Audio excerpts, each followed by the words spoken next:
আমরা যখন তারানাথ তান্ত্রিকের বাড়িতে দরজার সামনে এসে পৌঁছলাম তখন বৃষ্টি শুরু হয়েছে মুষলধারে। দরজার কড়া নাড়তেই চারি দৌড়ে এসে দরজা খুলে দিল। দরজা খোলা মাত্রই আমরা ছুটে ছুটে প্রবেশ করলাম দাওয়ায়। সদরের দরজা বন্ধ করে চারিও উঠে এলো দুয়ারে। আমি চারিদিকে তাকিয়ে বললাম, চারিমা, ভিজে যাওনি তো? মেয়েটা মিষ্টি হেসে জবাব দিল, আগে না কাকা বাবু, আমি একটুও ভিজিনি। আপনারা দাঁড়িয়ে কেন? বসুন, আমি বাবা মশাইকে ডেকে দিচ্ছি। এ কথা বলে চারি চলে গেল অন্দর। আমি আর কিশোরী তক্তপোষের উপর উঠে বেশ জাঁকিয়ে বসলাম। বাইরে তখন অবিশ্রান্ত বর্ষণ হয়ে চলেছে। প্রকৃতি যেন তার সবটুকু সঞ্চিত জল ঢেলে দেবে আজকে। খাল, বিল, নদ, নদী, নালা পরিপূর্ণ করে দেবে অতিরিক্ত জলধারার মাধ্যমে। আরে কি সৌভাগ্য আমার! কতদিন পর আবার তোমাদের দেখা পেলাম। এই বৃদ্ধ ঠাকুর মশাইকে তো তোমরা ভুলেই গেছো। এদিকে আসতে আর মন চায় না বুঝি? আমরা পেছন ফিরে তাকিয়ে দেখলাম তারানাথ তান্ত্রিক ঘরের ভেতর থেকে বাইরে বেরিয়ে আসছেন। তিনি আমাদের দেখে যথেষ্ট প্রফুল্লিত হয়ে পড়েছেন। আমরাও বেশ আনন্দিত হলাম তার হাসি মাখা মুখ দেখে। কিশোরী তার এমন ধারা প্রশ্নের জবাব দিল বেশ রসিকতার সঙ্গে, আপনাকে কি আর আমরা ভুলে যেতে পারি ঠাকুর মশাই? আসলে একদম এই কদিন সময় করে উঠতে পারিনি, তাই তো আর আশা হয়ে ওঠেনি। তবে আজ যখন এসেছি আপনার কাছ থেকে ভালো কিছু নিয়ে তবেই ফিরবো। কিন্তু আমি কি বলো? আমার কাছ থেকে কিছু নিয়ে ফিরবে? কি যে বলো! তোমাদের দেওয়ার মতো কি আছে আমার কাছে? সে কি ঠাকুর মশাই, আপনার কাছেই তো আছে সবটা। আপনার কাছেই লুকিয়ে আছে আমাদের মন ভালো করার ঔষধ। আমরা যখন খুব ক্লান্ত হয়ে পড়ি ঠিক তখনই আপনি আমাদের প্রত্যেকবার সেই ক্লান্তি দূর করেন নানান ধরনের রোমাঞ্চকর, ভয়ঙ্কর, রোমহর্ষক কাহিনী শুনিয়ে। আপনি ব্যতীত আমাদের মন ও মস্তিষ্ক ভালো রাখার চাবিকাঠি আর অন্য কারোর কাছে নেই। আমার এই কথায় তারানাথের মুখ উজ্জ্বল হয়ে উঠল। তিনি হাসতে হাসতে বললেন, থাক থাক, হয়েছে হয়েছে, অত প্রশংসা না করলেও চলবে। তা বলো, আজ কি ধরনের গল্প শুনবে তোমরা? ভয়ের গল্প বলুন ঠাকুর মশাই, ভয়ের গল্প। এমন একখানি শিরশিরে ভয় ধরানো গল্প বলুন যা শুনে আমাদের শরীরের যাবতীয় রোমকূপ যেন খাড়া হয়ে ওঠে আর নিজের অজান্তেই। আচ্ছা বেশ, তবে একটা ভয়ের গল্পই শোনাবো আজ তোমাদের, কেমন? তবে তার আগে একটু চায়ের ব্যবস্থা করতে বলি। এই বৃষ্টি বাদলার আবহে গরম গরম চা ছাড়া ভালো লাগে নাকি? হ্যাঁ। তারানাথ এবার তার মেয়ে অর্থাৎ চারির উদ্দেশ্যে হাঁক ছাড়লেন। এই চারি, চারিমা, এই কাকা বাবুদের জন্য 2 পেয়ালা চা করে আনতো, সাথে একটু মুড়ি মাখাও আনিস।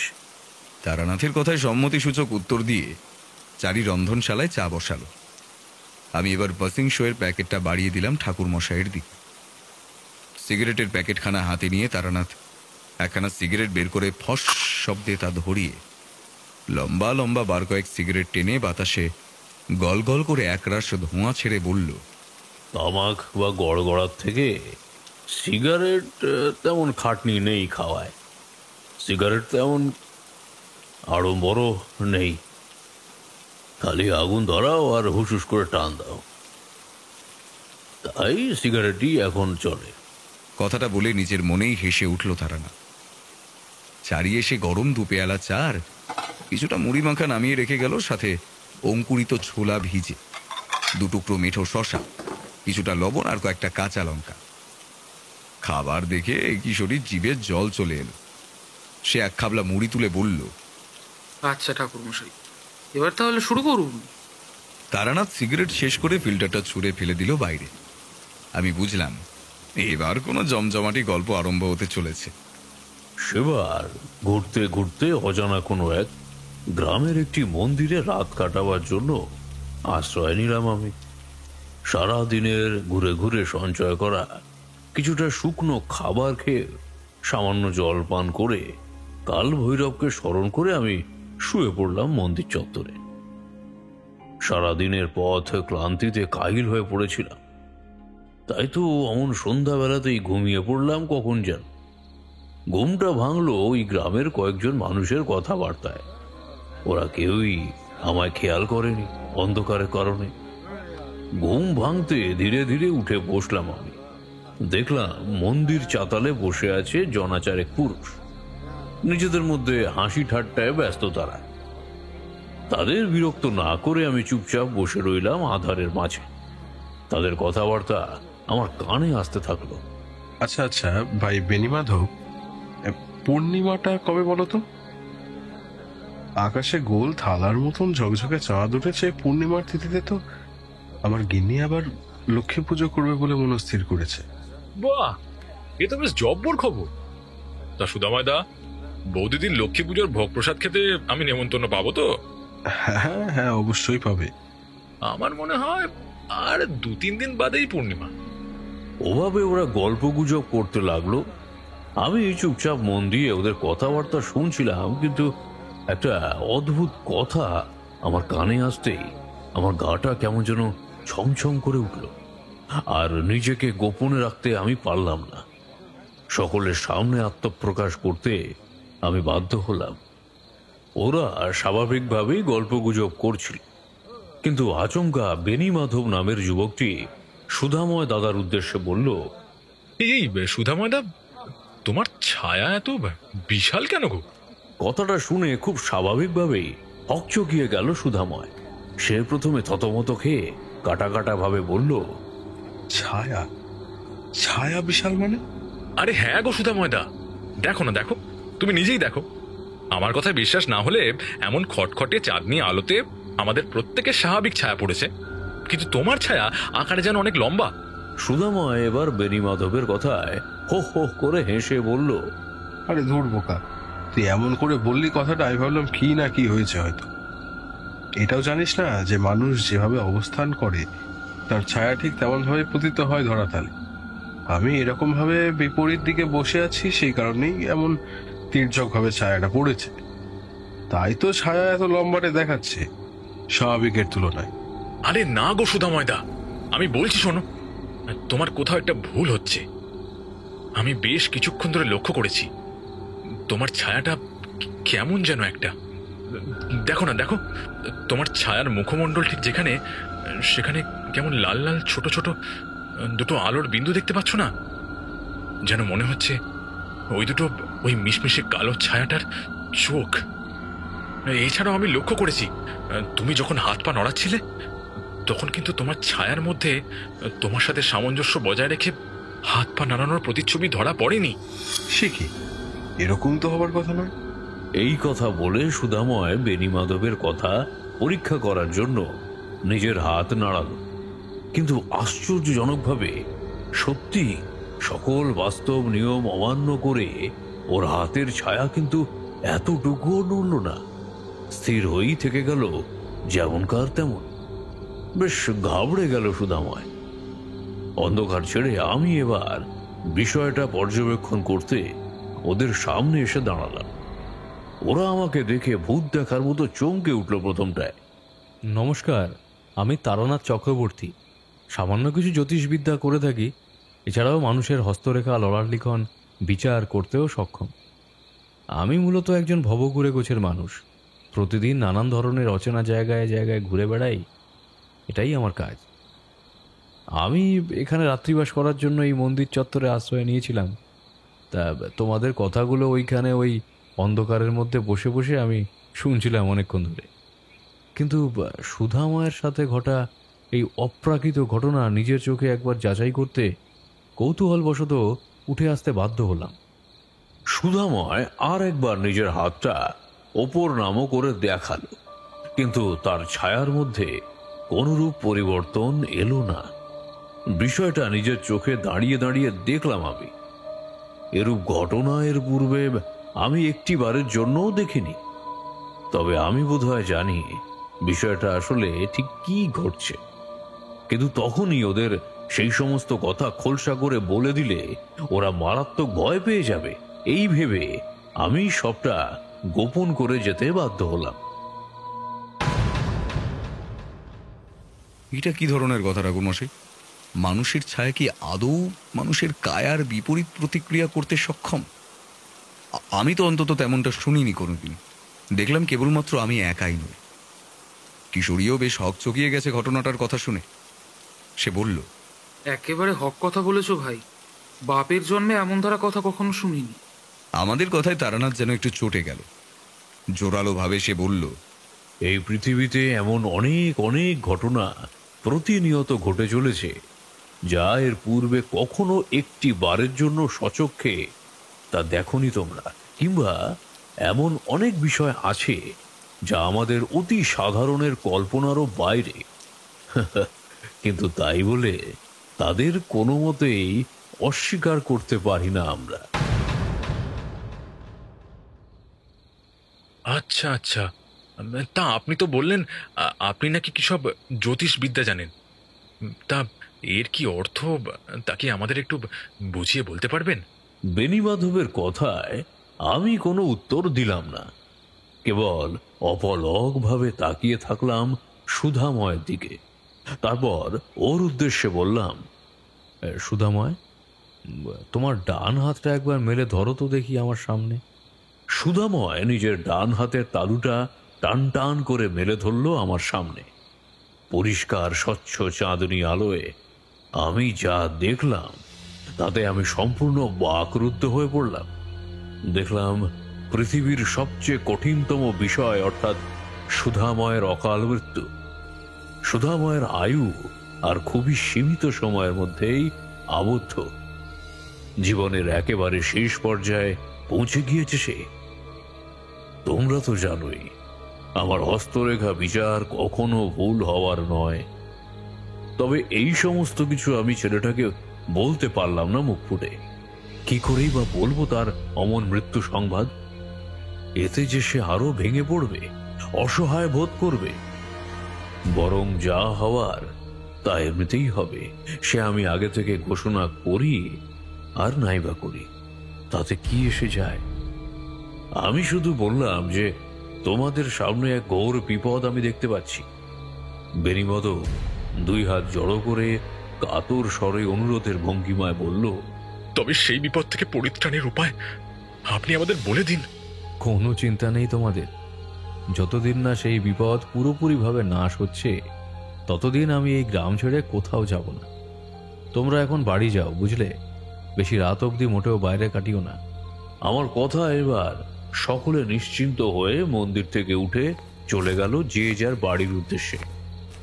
আমার মাথায় কিন্তু এক গাদা দুশ্চিন্তা ভিড় জমালো ধীরে ধীরে।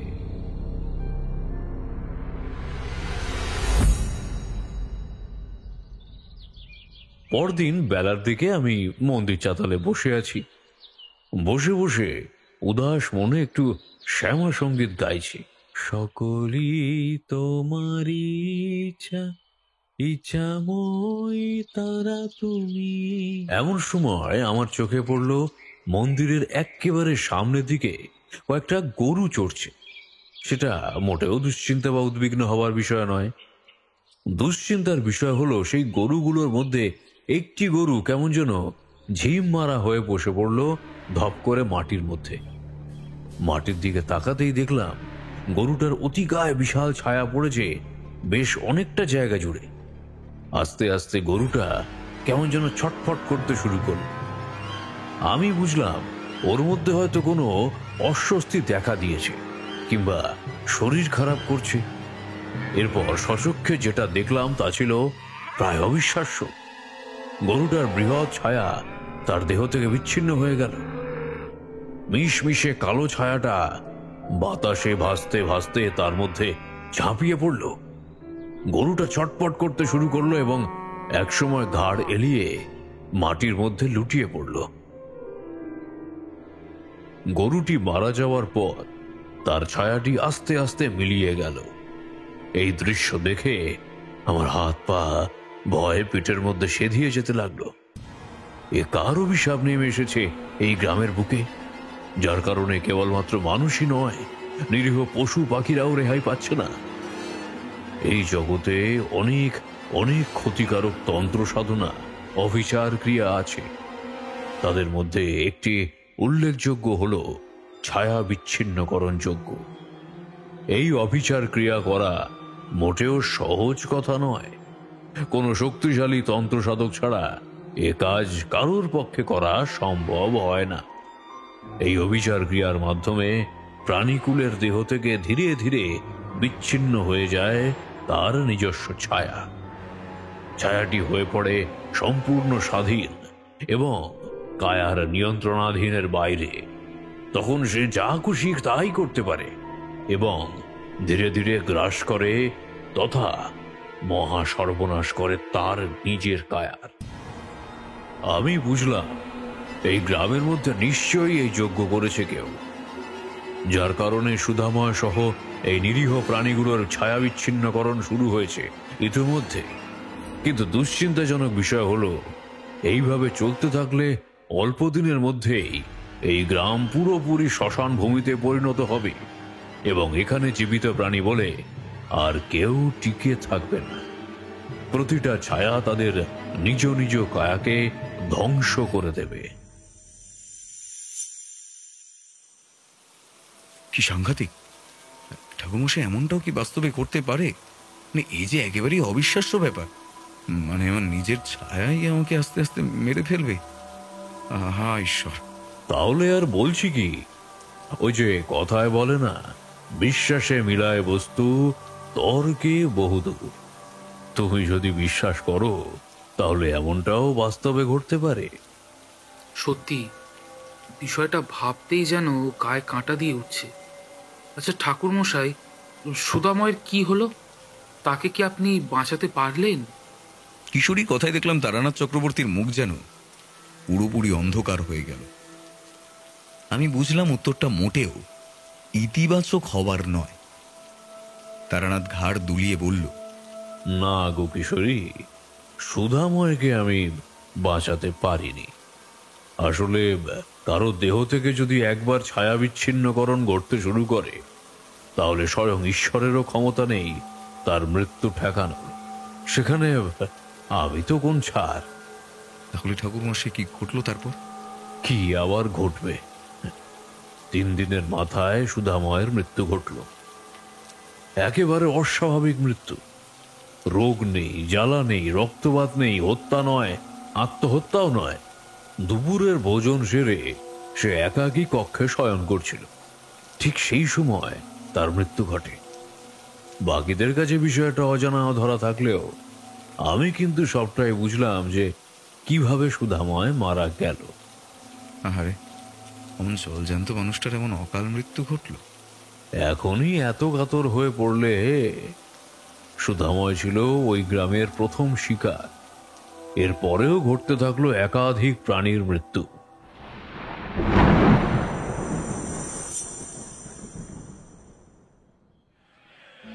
রিমলি, ও রিমলি রে, এ কি হলো মা? মা গো, আমার কি সর্বনাশ হলো গো!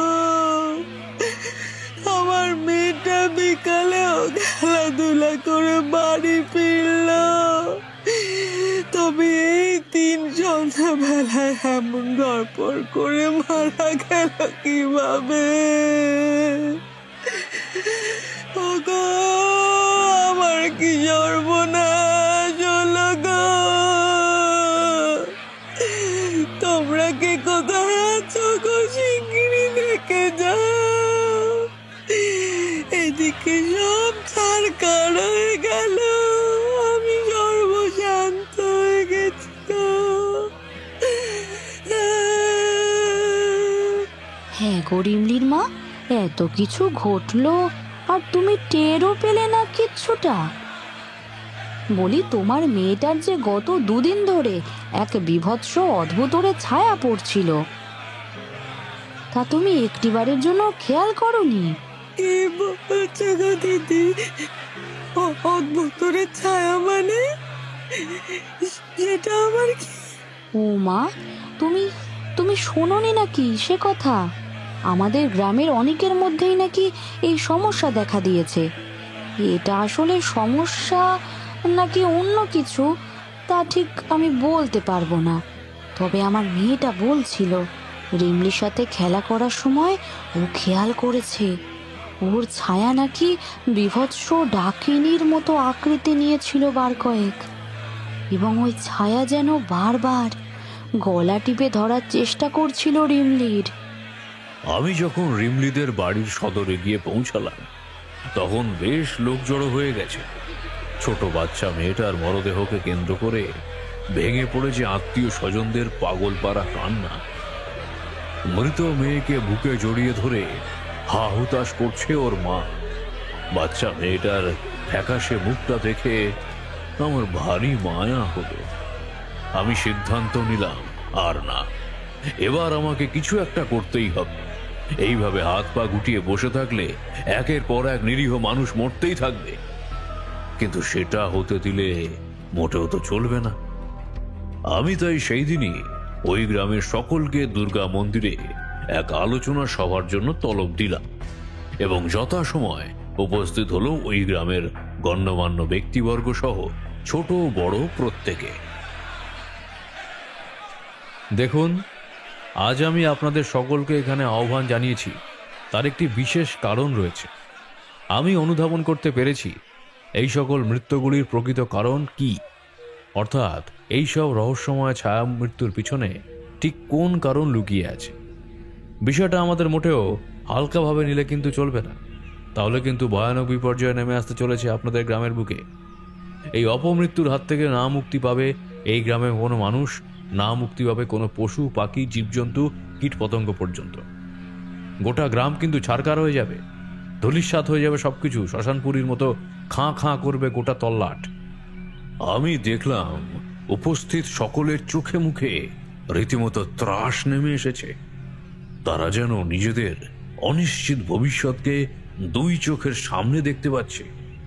অসহায় জননীরা তাদের ছোট ছোট সন্তানদের পরম মমতায় আঁকড়ে ধরল বুকের মধ্যে। বৃদ্ধদের বুক দুরু দুরু ভাবে কেঁপে উঠল। উপস্থিত জনতার মধ্যে একটা মৃদু গুঞ্জন শুরু হতেই গ্রামের প্রধান সুকুমার সেন সকলের উদ্দেশ্যে বললেন, একটু চুপ করো হে তোমরা, ঠাকুর মশাইকে কথাখানা বলতে দাও। বিষয়টার গুরুত্ব বুঝতে পারছো তোমরা? আমাদের সামনে এখন এক কালান্তক বিপদ নেমে এসেছে, আর এই বিপদ থেকে যদি কেউ আমাদের রেহাই দিতে পারেন তাহলে সেটা একমাত্র এই ঠাকুর মশাই ছাড়া আর কেউ নন। ঠাকুর মশাই, আপনি দয়া করে বলতে থাকুন। দেখুন সুকুমার বাবু, আপনার গ্রামে কেউ ছায়া বিচ্ছিন্নকরণ যজ্ঞ করেছে এবং এই যজ্ঞে সেই ব্যক্তি সফলতাও অর্জন করেছে। তার এই যজ্ঞের ফলস্বরূপ আপনাদের গ্রামের বিভিন্ন মানুষের উপর নেমে আসছে সাক্ষাৎ মৃত্যুবান। আপনি নিশ্চয়ই বুঝতেই পারছেন না ছায়া বিচ্ছিন্নকরণ যজ্ঞ আসলে কি জিনিস। বেশ, আমি আপনাকে বুঝিয়ে বলছি। আপনার না বোঝাটাই স্বাভাবিক, কারণ এই যজ্ঞের ব্যাপারে অনেক বড় বড় মাপের তন্ত্র সাধকের জ্ঞানের ভাণ্ডারও থাকে একেবারে শূন্য। সেখানে আপনি তো এক অতি সাধারণ সংসারী মানুষ মাত্র। হ্যাঁ ঠাকুর মশাই, আমি সত্যি এই যজ্ঞের সম্বন্ধে কোনোদিন এতটুকুও শুনিনি। আপনি তাই দয়া করে আমায় খুলে বলুন এই যজ্ঞের ব্যাপারে। সুকুমার বাবু, এই যজ্ঞ মূলত করা হয় কোনো প্রতিহিংসা পূরণের আশায়। এই যজ্ঞ করা কিন্তু খুব সহজ কাজ নয়। এই যজ্ঞে কেউ যখন সফল হতে পারে তখন বুঝে নিতে হয় সে অধিক ক্ষমতার অধিকারী। আপনার গ্রামে যখন এই যজ্ঞ করা হয়েছে সকল গ্রামবাসীর অনিষ্ট সাধনের উদ্দেশ্যে, তখন এর থেকে বোঝাই যায় যে আপনাদের গ্রামের মানুষদের প্রতি নিশ্চয়ই কেউ একজন চরম রুষ্ট হয়ে আছে। একটু ভালো করে ভেবে বলুন তো, অতীতে কি এমন কোনো ঘটনা ঘটেছিল যার কারণে কোনো মানুষ আপনাদের সকলের প্রতি চরম ক্রোধান্বিত হতে পারে? না ঠাকুর মশাই, আমার অন্তত তেমন কাউকেই মনে পড়ছে না। ভালো করে মনে করার চেষ্টা করুন সুকুমার বাবু, চেষ্টা করুন। আপনাদের উত্তরের উপরেই নির্ভর করে আছে সকল কিছু। এমন কেউ একজন তো অবশ্যই আছে যে আপনাদের সকলের একসাথে ক্ষতি করতে চায়, তা না হলে এই বিপর্যয়ের সৃষ্টি হতো না। কিন্তু সেই ব্যক্তির কথা হয়তো আপনার স্মরণে নেই, অথবা এই মুহূর্তে মনে পড়ছে না। অপরাধীকে ধরতে না পারলে আপনার গ্রামের একে একে প্রতিটা মানুষের ছায়া তার নিজের দেহ থেকে পৃথক হয়ে যাবে। বুঝুন ব্যাপারটা, একসময় প্রতিটা ছায়া তাদের নিজ নিজ কায়াকে ধ্বংসও করে দেবে। উপস্থিত সকল জনতার কাছে আমার একটি আগাম সতর্কতা রয়েছে। এই কয়েকটা দিন তোমরা নিজেদের ঘর থেকে বেরিও না, বিশেষ কোনো প্রয়োজন ব্যতীত। ছেলে মেয়েদের আগলে রেখো, চোখে চোখে রেখো ও সর্বদা সাবধানে রেখো। বাড়ির গবাদি পশুদের যতটা সম্ভব গৃহবন্দী করো। বাদ বাকিটা আমি দেখে নিচ্ছি। আর হ্যাঁ, ভালো কথা মনে পড়েছে, যদি তোমাদের কারোর চোখে সন্দেহভাজন কোনো ব্যক্তি ধরা পড়ে তৎক্ষণাৎ আমাকে খবর দেবে, ঠিক আছে? তাহলে আজকে সবাই এখানেই মুলতবি হলো। তোমরা যে যার ঘরে ফিরে যাও, বুঝলে? যে কথাগুলো বললাম তা মস্তিষ্কে ভালোভাবে গেঁথে নাও, তাতেই তোমাদের মঙ্গল। পরমেশ্বর তোমাদের সকল বিপদ নাশ করুন। এক এক করে ফিরে গেল সকলে। দেখতে দেখতে অন্ধকার নেমে এলো। সবাই চলে যেতেই সুকুমার বাবুর উদ্দেশ্যে আমি বললাম, আপনি ঘরে ফিরে যান। আজ রাতে একবার এই গ্রামের কোনো এক বৃক্ষের নিচে আমি ধ্যানে বসবো, দেখি ধ্যানের মাধ্যমে কোনো কিছু দেখতে পাই কি না। হ্যাঁ ঠাকুর মশাই, আমার গ্রামের সকল দায়িত্ব আমি আপনার উপরে ছেড়ে দিলাম। আমি তাহলে এখন আসছি। কাল সকালে আবার আমাদের দেখা হবে। সাবধানে যাবেন কিন্তু, আর রাতের দিকে একদম বাইরে বের হবেন না। আচ্ছা ঠাকুর মশাই, আপনার কথা আমার শিরোধার্য হয়ে থাকলো। এ কথা বলে দুর্গা মন্দির ছেড়ে গ্রামের প্রধান সুকুমার বাবু চলে যেতেই আমি সামান্য কিছু আহার করে প্রহর গুনতে লাগলাম। মনে মনে স্থির করলাম, গভীর নিশীথে আমি ধ্যানে বসব। মধুসুন্দরী দেবীর শরণাপন্ন হতে হবে আমায়। একমাত্র তিনিই পারেন আমায় সহায়তা করতে।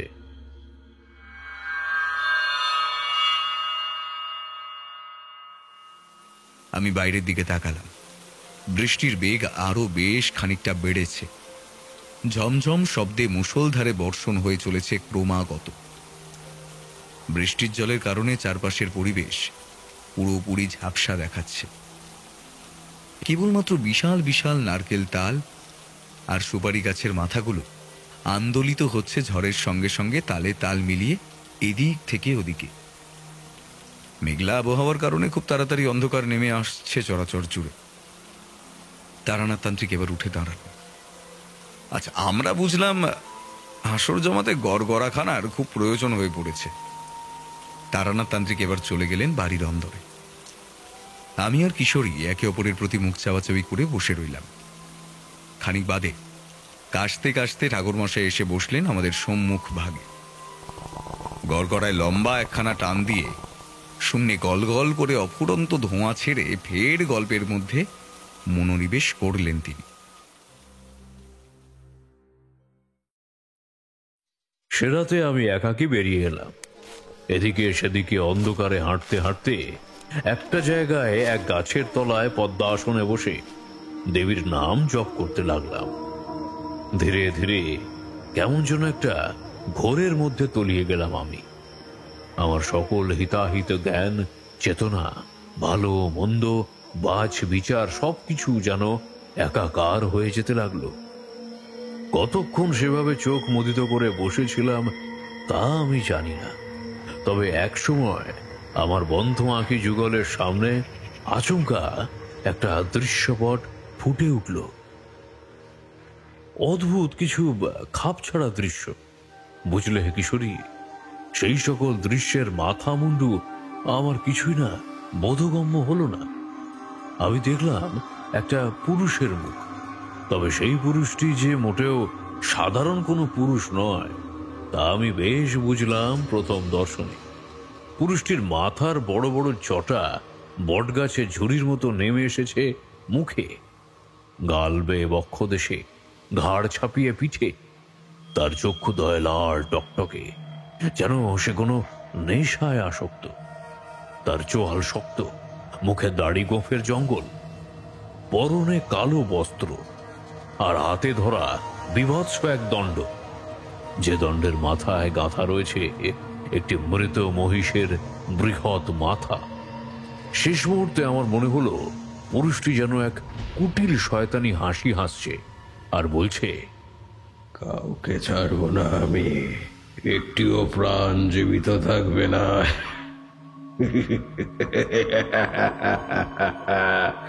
সাক্ষাৎ নরকে পরিণত হবে এই গোটা গ্রাম।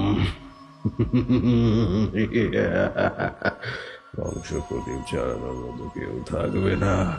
কেউ না, আমার সাথে যা যা করেছিল ওরা সকলে তার ফল এবার হাতে নাতে ভোগ করবে।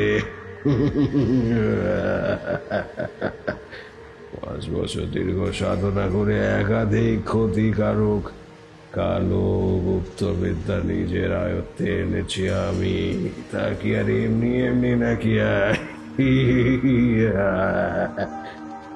বদলা চাই, আমার বদলা। সেদিনের করা সেই অপমান, সেই লাঞ্ছনা, সেই আঘাত আজও ভুলতে পারিনি আমি। আমার মনে সে আগুন দাও দাও করে জ্বলছে এখনো। এই গ্রামের শেষ না দেখা অবধি সে আগুন নিবে না, কিছুতেই না, জ্বলতে থাকবে। আমি আর কিছুই দেখতে পেলাম না। বন্ধ চোখের পাতা আস্তে আস্তে খুলে ফেললাম আমি। 2 হাত জোড়া করে দেবীর উদ্দেশ্যে অসংখ্য ধন্যবাদ জানালাম। কিছু না বুঝতে পারলেও এইটুকুনি বুঝলাম যে ওই সাধক যে নিজের নাম বলল কালকুট, সে আসলে এই যত নষ্টের গোড়া। এই গ্রামে যে অমঙ্গলের ছায়া নেমে এসেছে তা একমাত্র ওর কারণেই। পরদিন ভোরের আলো ফুটতে না ফুটতেই আমি গ্রাম প্রধান অর্থাৎ সুকুমার বাবুর বাড়ির সদরে গিয়ে কড়া নাড়লাম। সুকুমার বাবু, সুকুমার বাবু, দরজা খুলুন, আমি তারানাথ চক্রবর্তী, আমি এসেছি সুকুমার বাবু। সুকুমার বাবু খানিক বাদে চোখ ডলতে ডলতে দরজার আগল খুলে কৌতূহলী দৃষ্টিতে আমার দিকে তাকিয়ে খানিক জড়ানো গলায় বেশ চিন্তিত ভাবে বললেন, একই ঠাকুরমশাই, এত সকালে আপনি আমার বাড়িতে? কোনো অঘটন ঘটেনি তো? সুকুমার বাবু, এত ভয় পাবেন না, এখনো কোনো অঘটন ঘটেনি, তবে খুব শীঘ্রই ঘটতে চলেছে। আপনার সাথে আমার অনেক জরুরি কথা রয়েছে। আমি কি আপনার বাড়ির ভেতরে প্রবেশ করতে পারি? ছি, এই আবার বলার মতন কোনো কথা নাকি? হ্যাঁ, অবশ্যই পারেন। আসুন আসুন ঠাকুরমশাই, ভেতরে আসুন। আমি সুকুমার বাবুর সাথে তার বাড়ির অন্দরমহলে গিয়ে বসলাম। মুখোমুখি আরাম কেদারায় বসে সোজাসুজি আমি তাকে একটি প্রশ্ন করলাম। আচ্ছা সুকুমার বাবু, কালকুট নামের কোনো ব্যক্তিকে কি আপনি চেনেন? আমার এই প্রশ্ন শুনে সুকুমার বাবুর চোখ মুখের অবস্থা অতি সত্বর পাল্টে গেল। তার মুখ জুড়ে নেমে এলো অশনি ছায়া। আমি পুরোপুরিভাবে নিশ্চিত হয়ে গেলাম এই বিষয়ে যে সুকুমার বাবু নিশ্চয়ই কালকুট নামের কোনো ব্যক্তিকে চেনেন। আর শুধু চেনেনই নন, তার সাথে তিনি এতটাই পরিচিত, তার ইতিহাস সম্পর্কে এতটাই অবগত যে রীতিমতো তার নাম শুনে তিনি ভয় পেতে শুরু করেছেন। সুকুমার বাবু থেমে থেমে বললেন, আপনি আপনি এই নাম কি করে জানলেন ঠাকুরমশাই? এ তো বহু আগের এক চাপা পড়া অভিশপ্ত ইতিহাস। কালকুটের নাম আমরাই ভুলে গেছি এই গায়ের মানুষ হয়ে, সেখানে আপনি! এই নাম আমি জানতে পেরেছি কাল ধ্যানের মাধ্যমে। শত্রুকে কখনো দুর্বল ভাবাটা উচিত নয় সুকুমার বাবু, উচিত নয়। সেটা আসলে মূর্খামি ছাড়া আর কিছুই না যদি আমরা ভাবি। আপনারা ঠিক এই ভুলটাই করে বসেছেন। অতীতের সেই কালকুট বর্তমান সময়ে ফিরে এসেছে। আমি জানি না 5 বছর আগে যে কি ঘটনা ঘটেছিল তা আমাকে খুলে বলবেন আপনি, কিন্তু আমি এটুকু জানি যে আপনাদের গায়ের বুকে এই সমস্ত অপমৃত্যুর পেছনে যে যজ্ঞ করা হয়েছে, অর্থাৎ ছায়া বিচ্ছিন্নকরণ যজ্ঞ, তা আসলে করেছে আর অন্য কেউ নয়, ওই কালকুট। আর আমি এটাও জানি যে কালকুট আপনাদের গ্রামের আশেপাশের কোনো গোপন স্থানে গা ঢাকা দিয়ে আছে, আরও সময় গুনছে তার মোক্ষম প্রহার হানার জন্য। ঠাকুরমশাই, আমি তো পুরো অবাক হয়ে যাচ্ছি আপনার কথা শুনে। কিন্তু আপনি যে বললেন এই যজ্ঞ করা নাকি খুবই কঠিন কাজ, বড় বড় তান্ত্রিকেরাও নাকি এই যজ্ঞ সঠিকভাবে করতে পারে না, তবে কালকুটের মতন এমন সাধারণ মানুষের পক্ষে এই যজ্ঞে সফলতা আনা কিভাবে সম্ভব? কালকুট এখন আর মোটেও সাধারণকর মানুষ নয় সুকুমার বাবু, এখন সে এক মস্ত বড় তন্ত্র সাধক। তবে দুঃখের বিষয় হলো মানুষের জনকল্যাণ করার জন্য সে তন্ত্রের পথ বেছে নেয়নি। সে তন্ত্রের পথ বেছে নিয়েছে মানুষের ক্ষতি করার জন্য, বিশেষ করে এই গ্রামকে একেবারে সমূলে ধ্বংস করে দেওয়ার জন্য। এবার আপনি আমাকে বলুন, কেন এই গ্রামের মানুষদের প্রতি এত বিরূপ হয়ে আছে সে? এই গাঁয়ের মানুষদের মেরে ফেলতে এত মরিয়া হয়ে উঠেছে কেন সে? বলুন আমাকে। আজ থেকে প্রায় বছর 5 আগে কালকুট আমাদের গ্রামেরই এক বাসিন্দা ছিল। আর 5 জন সাধারণ মানুষের মতোই সে জীবনযাপন করলেও তার অন্তরের মধ্যে বসবাস করত এক পৈশাচিক দানব, যেটা আমরা ধীরে ধীরে টের পাই। সেই গায়ের একের পর এক বিভিন্ন নারীদের ভোগ করে তাদের মেরে ফেলতে শুরু করে। সে ছিল মানুষরূপে আস্ত একটা নরকের কীট। এইভাবেই তার ভোগ লীলা দিনে দিনে ক্রমশ বাড়তে থাকে। তারপর একদিন হাতে নাতে ও ধরা পড়ে যায় সকলের সামনে। ভালো মানুষের মুখোশ খুলে পড়ে যায় সবার মাঝে। গ্রামের মানুষ তার প্রতি ক্ষিপ্ত হয়ে পড়ে। যে সমস্ত অসহায় ছেলেরা অকালে তাদের মাকে হারিয়েছিল, যে সমস্ত পিতা হারিয়েছিল তাদের নাবালিকা কন্যাদের, যে সমস্ত ভাই কিংবা দাদা হারিয়েছিল তার স্নেহের বোন কিংবা হাতরের দিদিকে, তারা মারমুখী হয়ে কালকুটের বিনাশ করতে উদ্যত হয়। অকথ্য গালিগালাজ মারধর করে প্রায় মড় মড় অবস্থায় তাকে ফেলে দিয়ে আসা হয় এই গ্রামের বাইরে এক নালার মধ্যে। তারপর থেকে আর কোনো খোঁজ পাওয়া যায়নি তার। আমরা সকলে ধারণা করি যে তাকে হয়তো শিয়াল কুকুরের দল রাতের বেলায় ছিঁড়ে খেয়েছে, আর তার ক্ষতবিক্ষত মৃতদেহ টেনে নিয়ে গেছে পার্শ্ববর্তী বনাঞ্চলে। মানুষের অন্তরে এক শান্তি ছড়িয়ে পড়ে। কিন্তু এখন দেখছি আমাদের সেই ধারণা পুরোপুরি ভ্রান্ত ছিল। ওই শয়তানটা আদেও মরেনি। মৃত্যুর পরিবর্তে তার কপালে লেখা ছিল দীর্ঘায়ু। এরপর হয়তো সে কোনো তন্ত্র সাধকের সঙ্গ নেয় এবং নানারূপ গুপ্ত বিদ্যা, ক্ষতিকারক কালো বিদ্যা নিজের করায়ত্ত করে। কালকুট পুনরায় ফিরে এসেছে তার যাবতীয় অপমানের বদলা নিতে। এটাই ছিল সেই অভিশপ্ত ইতিহাস। কিন্তু ঠাকুর মশাই, এবার আমরা কি করব? এই শয়তানটা এতদিন বাদে ফিরে এসেছে একাধিক ক্ষমতায় বলবান হয়ে। আমাদের কি তবে অন্ত অনিবার্য? আপনি দয়া করে কিছু একটা করুন, এই গ্রামকে রক্ষা করুন, এই নরপিশাচের হাত থেকে মুক্তি দিন। আমরা তার চিরতরের মতো বিনাশ চাই। আমারই ভুল হয়েছিল। সেদিন সকলকে আমি অনুরোধ করেছিলাম তাকে প্রাণে না মেরে ফেলতে। আজ বুঝতে পারছি কি মারাত্মক ভুল করেছিলাম আমি। সে ভুলের মাসুল আজ এতগুলো দিন বাদে দিতে হচ্ছে সুদে আসলে। ওই শয়তানটাকে সেদিন শেষ করে দিলেই সবচেয়ে ভালো হতো। এতে আজ অন্তত এমন বিপর্যয় নেমে আসতো না। আপনাকে এবার যে কাজটা করতে হবে সেটা হলো কিছু বিশ্বস্ত গুপ্তচর নিয়োগ করতে হবে। কালকুটে গ্রামের খুব কম দূরত্বের মধ্যেই আশেপাশে আত্মগোপন করে রয়েছে। সে যে ঠিক কোথায় আস্তানা নিয়েছে তার খোঁজ আমার চাই, যেভাবেই হোক। সে যেখানে বসে যজ্ঞ করছে আমাকে ওই স্থানে যেতেই হবে, তা না হলে তাকে আটকানো প্রায় অসম্ভব ব্যাপার। ঠিক আছে ঠাকুর মশাই, আমি আজকেই বেশ কয়েকজনকে নিযুক্ত করছি এই কার্যে। আজকে সূর্যাস্তের মধ্যেই আপনি সমস্ত খবর পেয়ে যাবেন, সে কথা আমি আপনাকে দিলাম। বেশ খানিকটা নিশ্চিন্ত হলাম। তবে আমি এখন আসছি, বুঝলেন? এই সংক্রান্ত যে কোনো খবর পেলেই আমাকে জানাবেন। আসি। আমি এবার চলে এলাম সুকুমার বাবুর বাড়ি থেকে সোজা দুর্গা মন্দিরে। সুকুমার বাবু তার কথা রেখেছিলেন, অর্থাৎ সূর্যাস্তের পূর্বেই তার বহাল করা লোকেরা খবর নিয়ে আসতে পেরেছিল যে কালকুট আসলে ঠিক কোথায় আস্তানা নিয়েছে। বিকালের দিকে সুকুমার বাবু নিজে এসে সে কথা আমাকে বললেন। ঠাকুরমশাই, ঠাকুরমশাই, ঈশ্বর হয়তো আমাদের সহায় হয়েছেন। সে কারণেই আমার লোকেরা কালকুটের ঠিকানা জানতে সক্ষম হয়েছে বহু কষ্টে। কালকুট এখন কোথায় রয়েছে তা বলুন। সন্ধ্যা নামলে আমি সেখানে যাব একাকী। আমাদের এই গ্রামের শেষ মাথায় দক্ষিণ প্রান্তে একটা ছোটখাটো বনানী রয়েছে। সেই বনানীর মধ্যে বহু প্রাচীন আমলের একটা পরিত্যক্ত ভাঙা পোড়ো বাড়ি আছে। ওই শয়তানটা সেখানেই আশ্রয় নিয়েছে।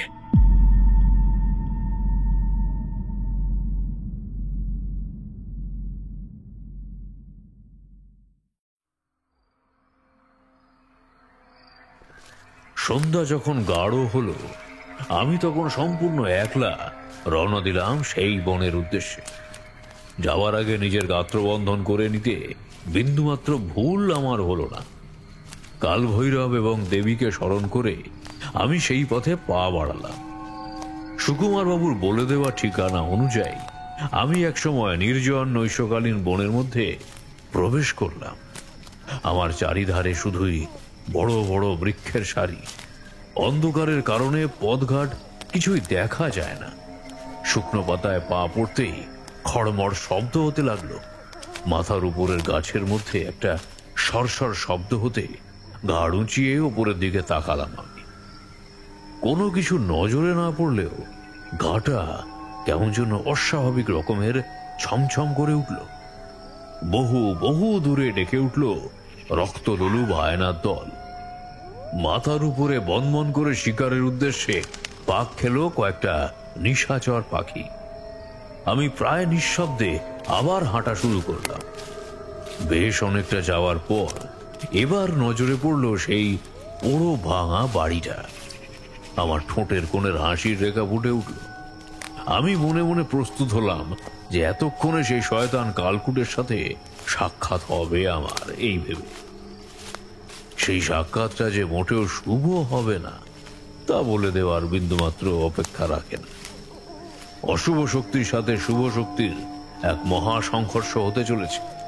এর ফলাফল যে কি ঘটবে তা আমারও অজানা। একমাত্র মহাকালী জানেন কি আছে তার মনে। পরমেশ্বরকে স্মরণ করে আমি পোড়ো বাড়ির সিঁড়িতে পা রাখলাম। আমার কানে এবার ভেসে এলো মন্দিরের অভ্যন্তর থেকে এক গম্ভীর স্বরের মন্ত্রোচ্চারণের ধ্বনি। কিশোরী বলল, কে মন্ত্র উচ্চারণ করছিল ঠাকুর মশাই? কালকুট? হ্যাঁ গো কিশোরী, তাছাড়া আবার কি? আমি ওই মন্ত্রের আওয়াজ অনুসরণ করে এসে পৌঁছালাম পোড়ো মন্দিরের এক বিশেষ কক্ষে। খুব সন্তর্পণে সেখানে গিয়ে দেখলাম একটি হোমকুণ্ডের সম্মুখভাগে বসে আছে কালকুট। তার দুই চোখ সম্পূর্ণরূপে বন্ধ। মধ্যে মধ্যে এসে কোনো এক ঘন লালচে তরল আহুতি দিচ্ছে লেলিহান অগ্নিশিখার মধ্যে। আমি বুঝলাম তরলটা হলো কোনো প্রাণীর টাটকা তাজা রক্ত। কিছু সময় সেভাবে অনড় হয়ে চুপচাপ দাঁড়িয়ে রইলাম। আমি তার কার্যকলাপ আগা গোড়া নিখুঁতভাবে দেখতে থাকলাম, কিন্তু এর পরেই ঘটল সেই অবাক করা বিষয়টা, যার জন্য কোনো মতেই আমি তৈরি ছিলাম না। কি ঘটলো ঠাকুর মশাই? কালকুট নিজের দুই চোখ বন্ধ থাকাকালীন খলখল করে এক বিকৃত অট্টহাসি এসে উঠল। তার হাসির দমকে যেন কেঁপে উঠল গোটা পোড়ো বাড়ির যাবতীয় ইট চুন সুরকি। রাতের যাবতীয় নিস্তব্ধতা খান খান হয়ে গেল এক লহমায়। সে বলে উঠল, এসো তারানাথ, এসো, আমি যে তোমার জন্যই অপেক্ষা করছিলাম হে। আমি বুঝতে পেরেছি এই গ্রামের ক্ষতি করতে হলে সবার আগে তোমাকে শেষ করতে হবে, আর সে ব্যবস্থা আমি করে রেখেছি পূর্বে। ঠাকুরমশাই, কালকুট তাহলে আপনার বিষয়ে সমস্ত কিছু জানতে পেরে গিয়েছিল? হ্যাঁ, আসলে কালকুটের ক্ষমতা ছিল অপরিসীম। সেই কারণেই সে বুঝতে পেরে গিয়েছিল আমার উপস্থিতি। কালকুট এবার আস্তে আস্তে চোখের পাতা খুলে তাকালো সরাসরি আমার দিকে। তার চক্ষুদয়ের দিকে তাকাতেই আমি এই তারানাথ তান্ত্রিক যে সারা জীবনব্যাপী এত এত ভয়ানক বিভীষিকার মুখোমুখি হয়েছি, সেই আমার হৃৎপিণ্ড যেন তড়াক করে লাফিয়ে উঠল।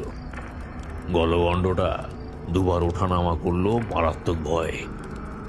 আমি টের পেলাম আমার গলা আস্তে আস্তে শুকিয়ে যাচ্ছে।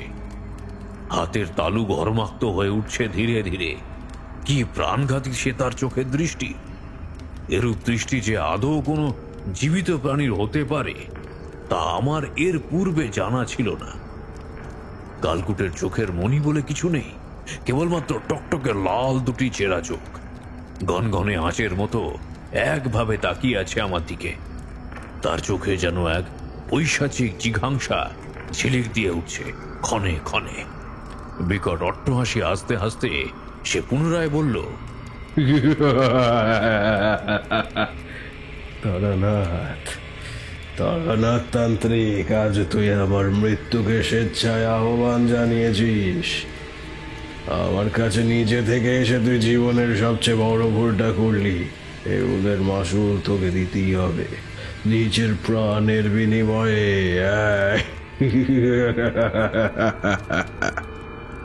আমার মনের মধ্যে যে বিপুল ঝড়ের সৃষ্টি হয়েছে তার এতটুকু বহিঃপ্রকাশও আমি করলাম না। মন শক্ত করে কঠিন সুরে প্রতিপক্ষকে উত্তর দিলাম, আজ কার বিনাশ অনিবার্য তা আর কিছুক্ষণ বাদেই বোঝা যাবে। যে অন্যায়, যে অবিচার, অত্যাচার তুমি করেছো এই গ্রামের মানুষের সাথে, তার শাস্তি তুমি পাবেই। ওই যে কথায় বলে না, পাপ করলে তার ফলও ভোগ করতে হয়। তোমার পাপের ঘোড়া পূর্ণ হয়েছে, এবার তোমার বিনাশ নিশ্চিত। আমার কথায় ভয়ানক রকমের চটে গেল কালকুট। দাঁতে দাঁত ঘষে মারাত্মক গর্জন করে সে চিৎকার করে উঠল। তার সেই গগনভেদী ভয়ানক চিৎকার শুনে গোটা তল্লাটের সমস্ত জীবজন্তু ভয়ে কিংবা প্রাণ বাঁচানোর তাগিদে যে যার বাসায় আত্মগোপন করল।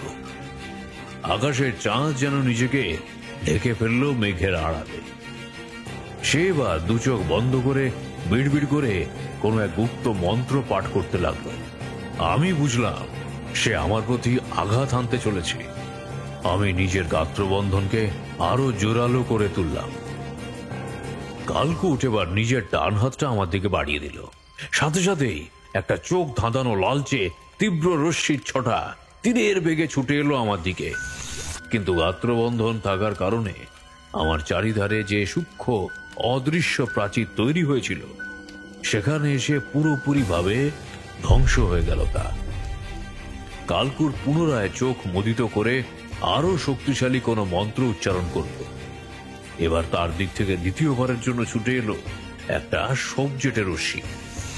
আমি বুঝলাম কালকুটের শক্তি সম্বন্ধে আমি যা ধারণা করেছিলাম তার থেকেও অনেক অনেক গুণ বেশি শক্তিধর সে। সেই সবুজ রশ্মি এসে আমার দেহের উপরিতলে গড়ে ওঠা সুরক্ষা প্রাচীরের গায়ে ধাক্কা খেতে সেই অদৃশ্য দেওয়ালে ফাটল ধরল। আমি বুঝলাম আর বেশিক্ষণ এভাবে নিজেকে তার থেকে সুরক্ষিত করে রাখা যাবে না। তার শক্তির কাছে আমি ক্রমশ দুর্বল হয়ে পড়ছি। আমি মনে মনে তাই কাল ভৈরবকে স্মরণ করলাম। একমাত্র তিনিই পারেন আমার এই ঘোর সংকট থেকে আমাকে উদ্ধার করতে। এবার সে হাসতে হাসতে বলল, আর কতক্ষণ বলি, আর কতক্ষণ নিজেকে এইভাবে মায়া জালে আবদ্ধ করে রাখতে পারবে তারা না দেয়। এবার আমি আমার পরম ব্রহ্মাস্ত্র প্রয়োগ করতে চলেছি তোমার ওপর। জানো তো সেটা কি? ছায়া বিচ্ছিন্নকরণ ঘটাবো আমি তোমার শরীর থেকে। এক্ষুনি তোমার ছায়া তোমার দেহ থেকে পৃথক হয়ে তোমাকেই মেরে ফেলবে। নিজের ছায়ার কাছে তুমি নিজেই বধ হবে। এটাই হবে তোমার উপযুক্ত কর্মের ফল। আমার বুক এবার সত্যি যেন মোচড় দিয়ে উঠল। এতটা অসহায় এর পূর্বে আমি কোনো দিনও একটি বারের জন্য বোধ করিনি।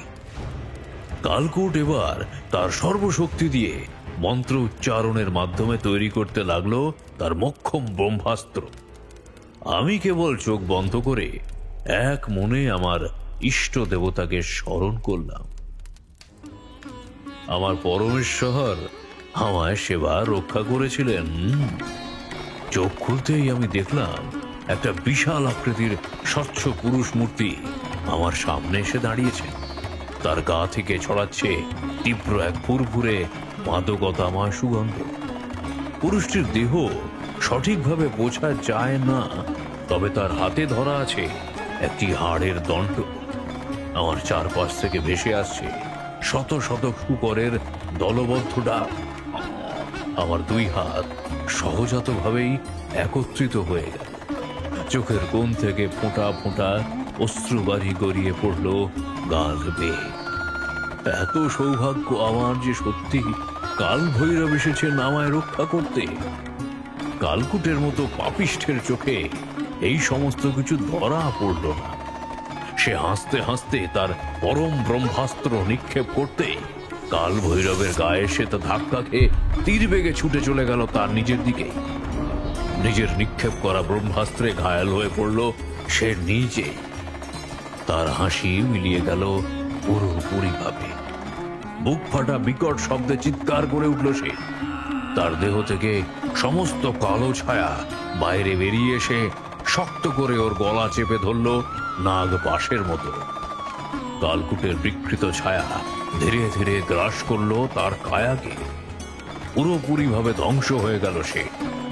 আমি চোখের সামনে দেখলাম কাল ভৈরব মৃদু হাসছেন যেন আমার দিকে তাকিয়ে। তার ঘোলা ঘোলা দু চোখের মধ্যে যেন দেখা যাচ্ছে সমগ্র জগৎ সংসার। আর আমার কিছু মনে নেই। জ্ঞান হারিয়ে একসময় লুটিয়ে পড়লাম পোড়ো মন্দিরের ভিতর।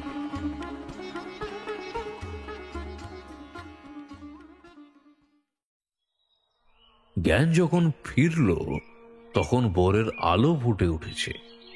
কালকুটের শক্ত হয়ে যাওয়া মরদেহ পড়ে আছে আমার থেকে কিছুটা তফাতে।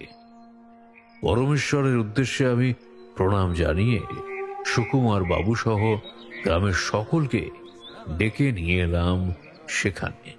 সুকুমার বাবু, এই হলো সেই অপরাধী কালকুট, যার কারণে আপনার গ্রামের সাধারণ জনজীবন তছনছ হতে বসেছিল। এই সেই কালকুটের বর্তমান অবস্থা দেখে আনন্দিত হয়ে পড়ল সুকুমার বাবু সহ উপস্থিত সকলে। হ্যাঁ সুকুমার বাবু, সে আর বেঁচে নেই।